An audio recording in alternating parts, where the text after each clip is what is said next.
well at this table. To your left, my right, is Attorney Ryan Steyer. He is our county prosecutor in Tuscarawas County. He is handling this case. Adam Fisher is down at the end of the table. He is the tester. He's here as a representative from the state. Ms. Miller, from this point forward, there's never going to be a time where you are going to be in the courtroom alone. There's not. Every time you ever have a hearing, anything that we do in this case, I am going to be coordinating with Attorney Friedman and Attorney Grant. They think they have others as well. The bottom line is you're always going to be represented going forward throughout these proceedings. You're here today because the Tuscarawas County grand jury met and concluded that they should return an indictment against you. Now, an indictment is a charging document that comes about after the grand jury meets with the prosecutor, hears evidence from the prosecution standpoint, and concludes that there is at least probable cause to charge someone with a felony crime. It's a right that all Ohioans have. And in this case, essentially think of them as like a check on the government. They got to make sure that there is at least probable cause before someone has to answer to a felony crime. Ms. Miller, in this case, the grand jury returned an indictment that consists of 7 counts. I'm going to read through those. Count 1 of the indictment is the offense of aggravated murder. It is what's called an unclassified felony in violation of revised code section 2903.01C and 2929.02A of the revised code.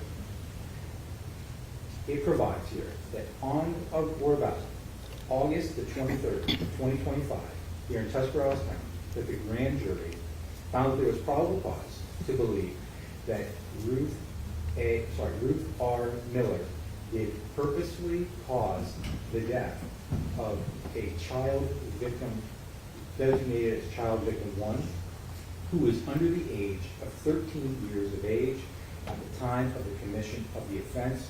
And they go on to specify that the birth date for the child is October the 12th of 2020. Count 2, murder. It's also an unclassified felony under 2903.02B, 2903.02D, and 2929.02B of the code sections in which they cite. The grand jury again concluded that there was probable cause to believe that you, the defendant in this matter, on or about August the 23rd of 2025, unlawfully did cause the death of child victim 1 as a proximate result of the offender committing or attempting to commit an offense of violence that is a felony of the first or second degree, known as felonious assault, under 2903.11A1 of the revised code.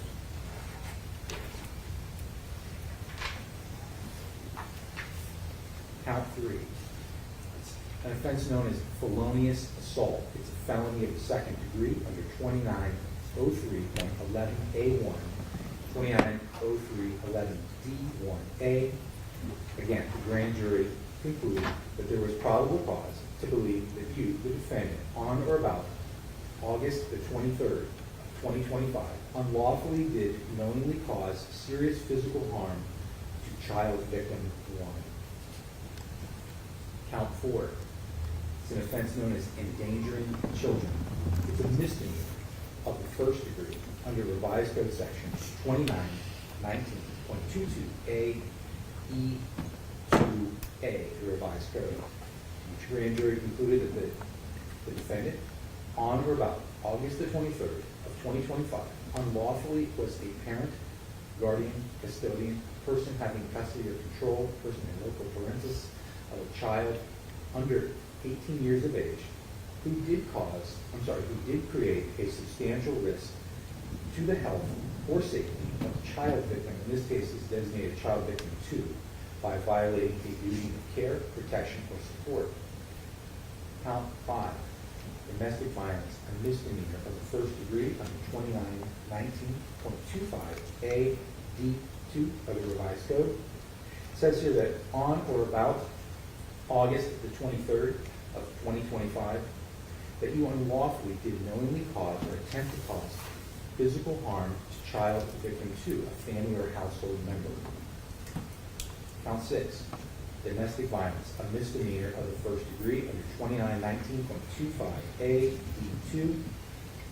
Again, the grand jury concluded that you, the defendant, on or about August the 23rd of 2025, unlawfully did knowingly cause or attempt to cause physical harm to victim 3, a family or household member. Count 7, domestic violence, a misdemeanor of the first degree under 2919.25 A.D.2. Again, the relevant date, August the 23rd of 2025.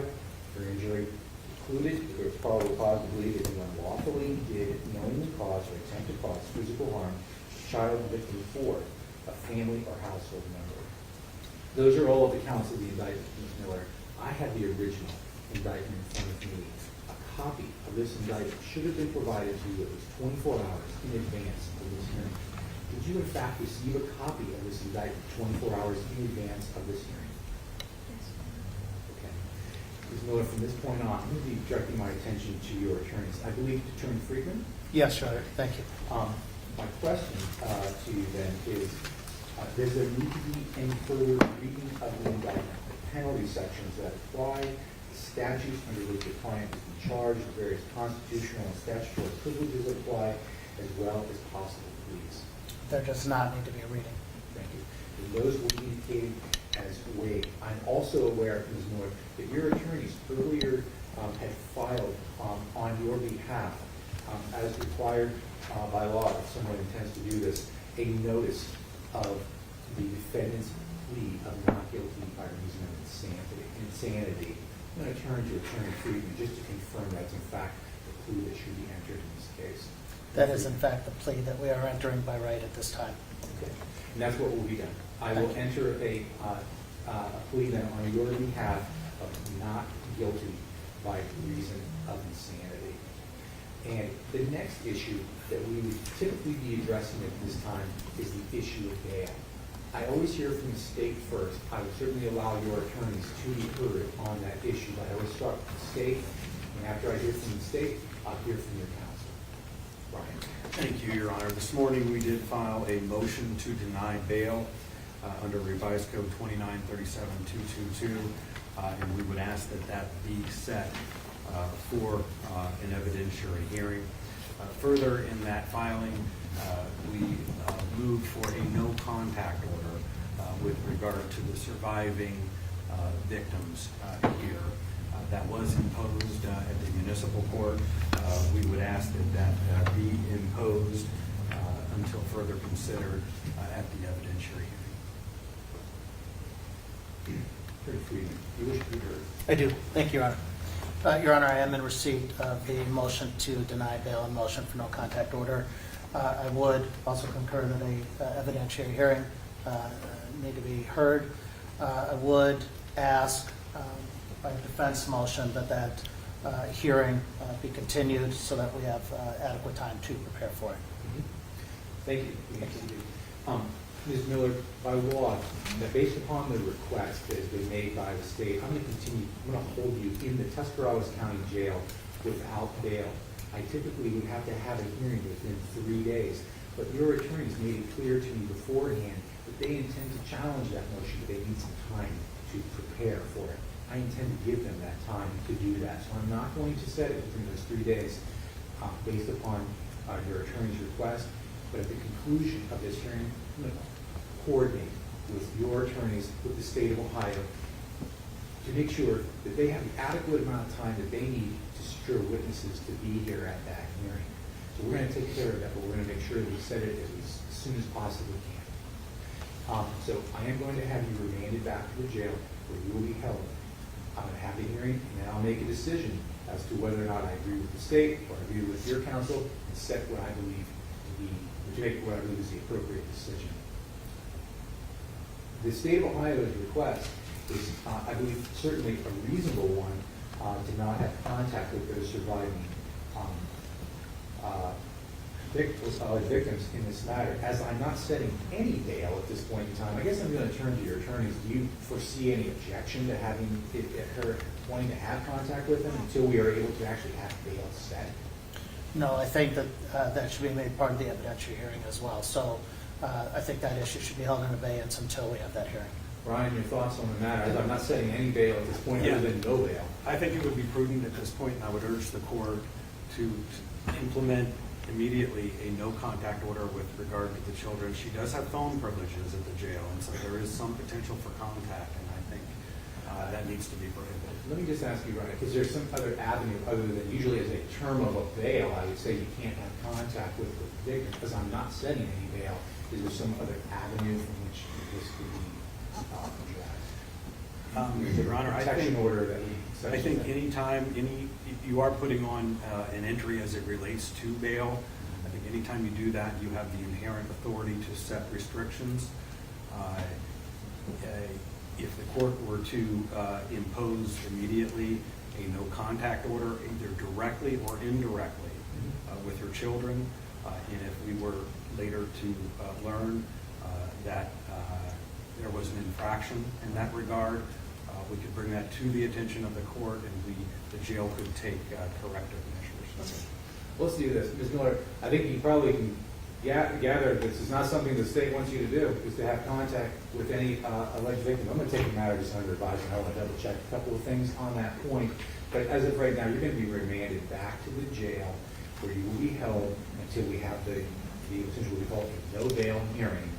And from there, I'll be able to set forth specific orders as to what the bail is or isn't going to be in this case. Anything further than stated? No, Your Honor. Thank you. From the defense counsel? No, Your Honor. Thank you. All right. Thank you, everyone. And from there, I will issue in writing what is taking place here today. It's going to be shared with your attorneys, Ms. Miller, and then share it with you. Good.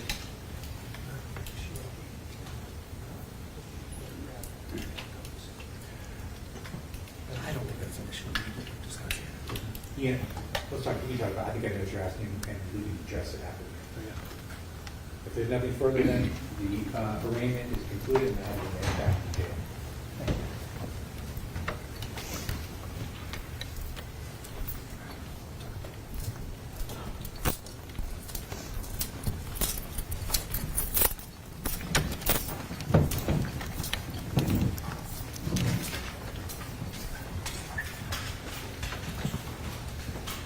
Step back into the chamber.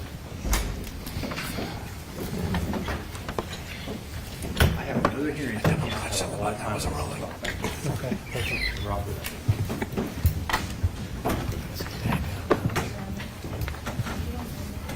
I'm going to be out. I'll make a statement outside afterwards.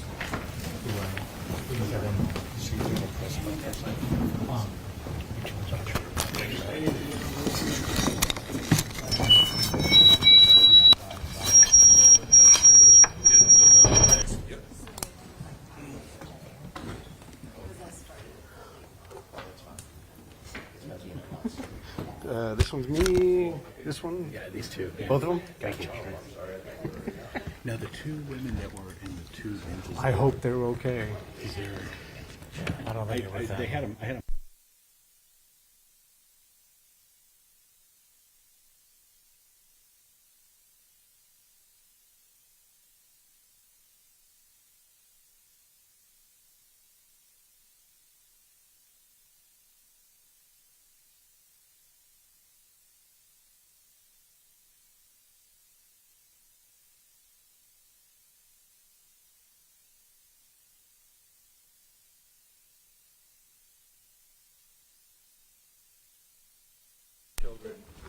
Browns player handing out.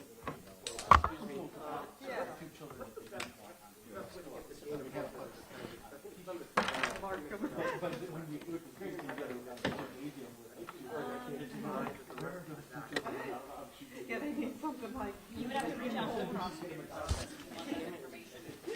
If it's not included, you don't know. Right. Should gotta be That- sooner. Yes, so we have other hearings going on, there's gonna be another hearing going on in here, so we're gonna have you guys outside now.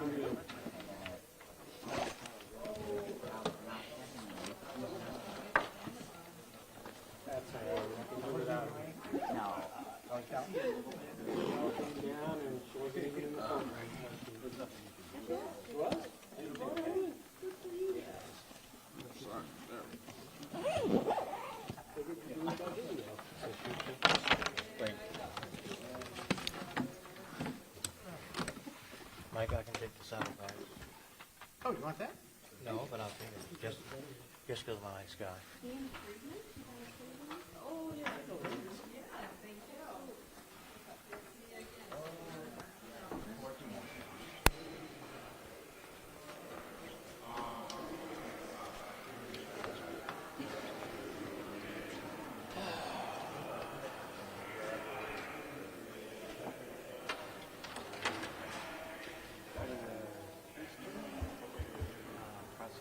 Prosecutor. Well, no, defense. Is it defense? Yeah.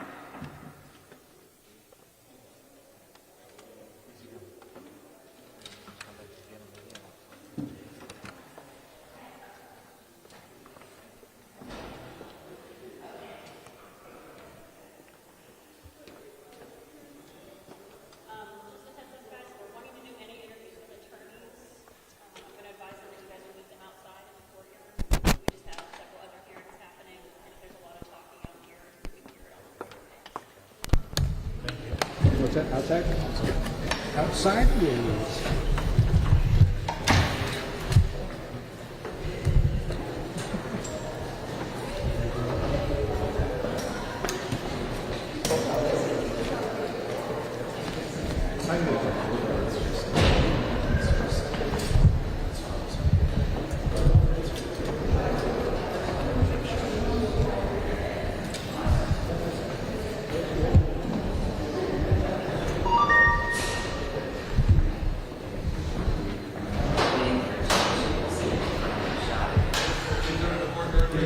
Yes. Today? No, not today. This was last. Lisa, can I talk to you for a minute? I'm kind of, In a hurry. gotta wait for, yeah, anything. I have a case I want to talk to you about.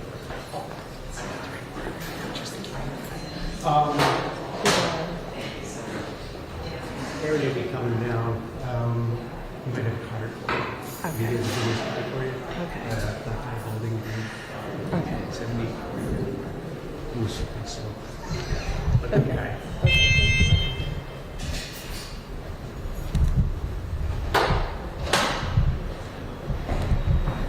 Oh, here he comes this way. Thank you.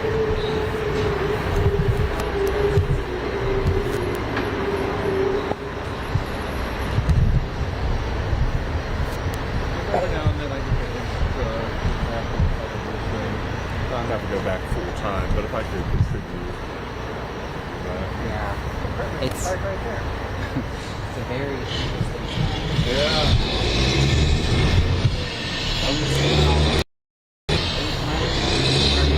Yeah, I know. I was talking to Wendy White, and we got breakfast last week. And I said, "How's this going to play out?" He said, "I don't know." He said they might offer buyout, for some of us who've been there a long time, not ready to go with dignity. We're positive that the attorney's going to come out and say, right? Or come out and talk.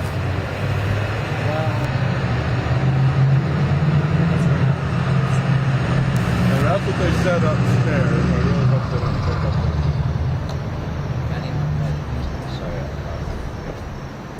I was just thinking about how last year he stood in front of my shop. Like we were doing it in a group interview. Oh. Well, first he told me that I was in the way of his full body blind shot. And so I. What was it? You were in this way? Yeah, apparently, like my stuff was in his way because he needed to do the full body. Oh, he loves those stand-ups, yeah. Yeah. Those So my Yeah. gear was like in the shot. those stand-ups He where he's yelled at throwing me it. severely. Yeah. So I moved, and where I moved to, he later came and stood in front of me as the mayor was coming outside to talk to us. I'm like, are are you for real? He said, why would I move? I was here first.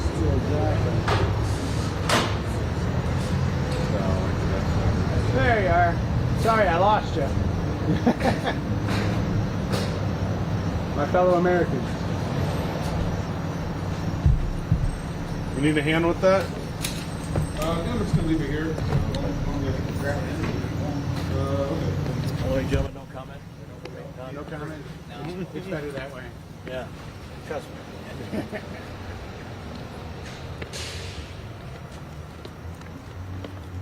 Thank you. Yep. If we need any of you guys media passes, you have them?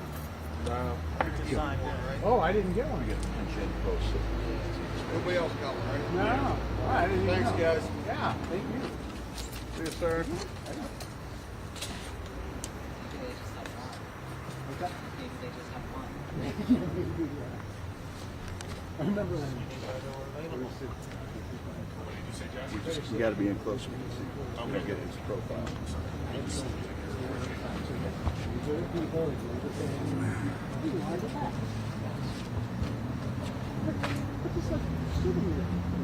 Shelly?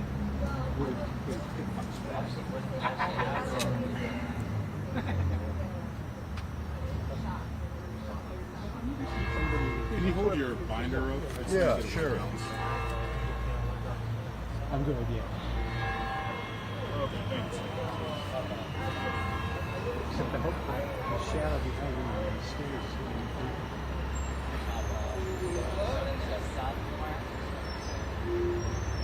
Moving over here into the sun.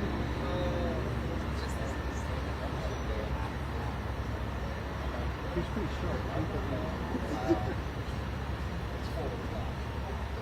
Stands out.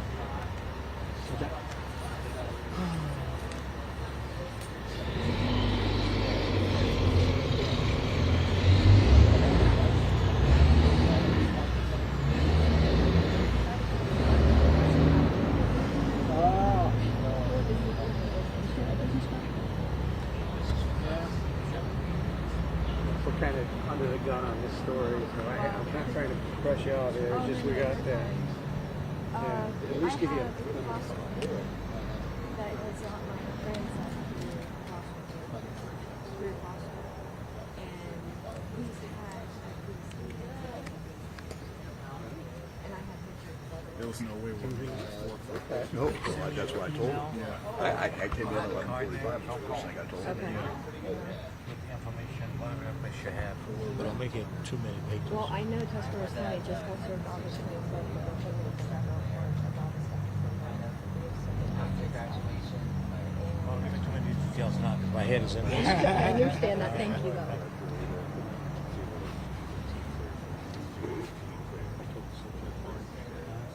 I told the Sophia about this. She was at. Not the reporter guy. Thanks. He's the distinguished gentleman. He comes right here to him.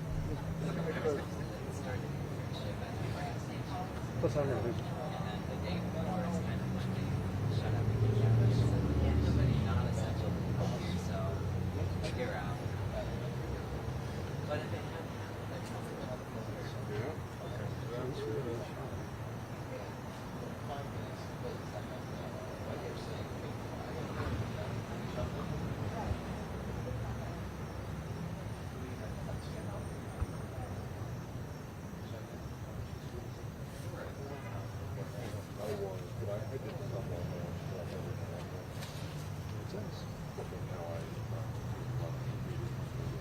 You don't want him behind the tree.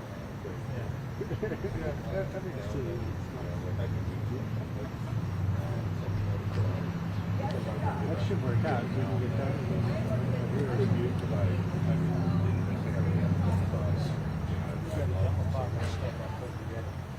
Sorry, what? You have to keep on fire. Until it's going to be back out. Oh, okay. I want to get my stuff ready so I can just go to work. Gotcha.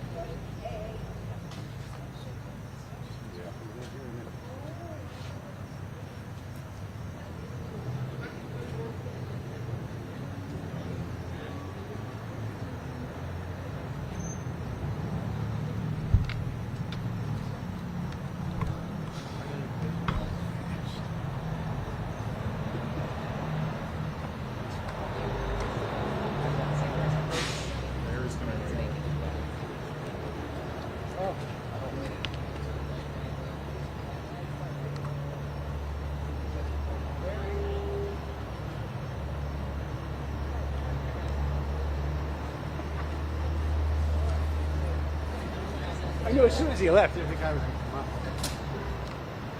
You guys. Colleague is setting up. So give him a minute. Where would you like? Down? Yeah, right there, it's fine. You can be up, whatever. You guys good with that? Yeah, I just have to wait for your colleague. Where's he been? What's that? Where's he been? That I don't know. That I don't know. Where's the mic?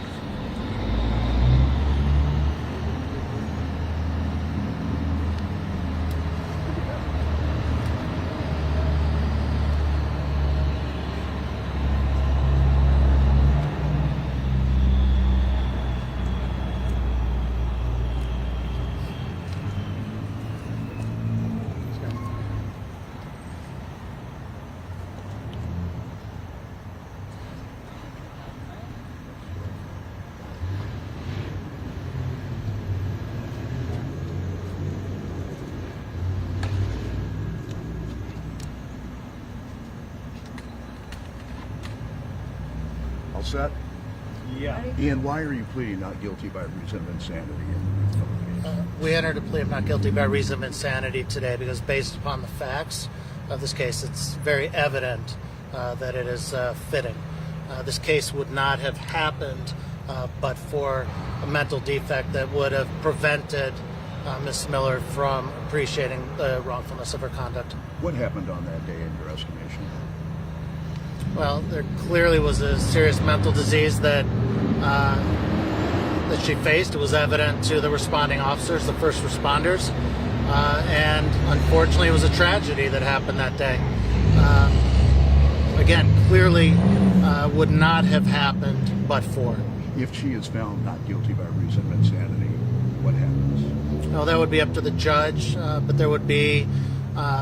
It's not as people generally think that if someone's found not guilty by reason of insanity, they're just released to the street. They're released to the custody of a lockdown hospital. They are held until a court is convinced that they've been rehabilitated, they are safety to themselves and to the community. So it still is a long term of supervision and work. Did What she is she not? told you? Did she not admit to doing that? Well, I don't think that this is an issue of a whodunit. I think everyone recognizes the fact that that she did do it, but that's just one part of it. That's the act. The big question in this case is the why it was done, and that's what this whole case is going to be about: is the why. How did this happen?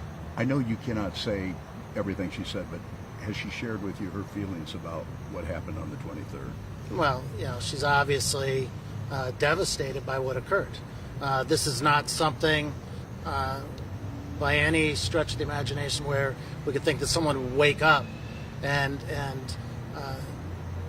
destroy not just their life but the life of their child. I mean, something is wrong, and that's what we're getting to the bottom of now. But obviously she's devastated with what's happened. She is, her family is, everyone is. Has the family and the Amish community, are they supporting her through this? I know they tried to help her and her husband. Yeah, so what we have received is support from family and from community members who have known her entire life.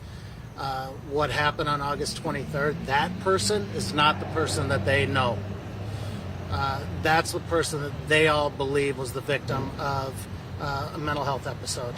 And so they are supportive of her and want to know also how could this have happened, and look at her as a victim of mental health. We all know that mental health is a tremendous issue in the community, and we saw it here clear as day, and we saw it in its worst form as to what could happen to someone facing a mental health issue, and certainly unchecked. Can you speak to what may have precipitated her mental episode as you might describe it? What do you mean? What may have precipitated it? Why did, on that day, did she go out, admittedly, and toss her child into the lake? Yeah, so I think what we have, and I think you've seen them, I know your station has seen them also and posted them, the body cams from the first responders. We see in real time, we saw raw footage of what was going on in her mind and what she was reacting to and so forth. I think this case, what you're going to see in this case is one centered around mental health, and you're going to see the input of many different experts in many different fields who are going to be talking about that exact question that you just posed. So I think what we're going to need on this is time to really figure it out, and just making a quick statement would be nothing beyond speculation. Did the judge just set the bond hearing? Can you tell us when that is? Yeah, so we did just set the bond hearing. That's going to be September 25th at 1 o'clock. And what you should expect at that hearing is going to be not just your kind of typical argument of, why someone should be out, but evidence that addresses the factors that the court's going to consider. So I would expect at that hearing, as evidenced by the motion that will be filed here momentarily, that evidence will be put on, certainly by the defense. We'll be calling family members of Ruth Miller's. We'll be calling members of the Tuscarawas County Sheriff's Department, and also mental health professionals from the Cleveland Clinic. Thank you. Can you give us your name again, please? Yeah, Ian Friedman and Madeline Grant are both counsel for Ruth Miller. Ian, will you be seeking some kind of bond? We will, yes. We will be seeking a bond, yes. So you don't have a specified amount yet? No, not yet. Okay. So you will be trying to arrange for a release at the conclusion of the hearing? We will. And what you tell us, and I understand the confidentiality of play, but what kind of, do you have information on what medical treatment you need to get into?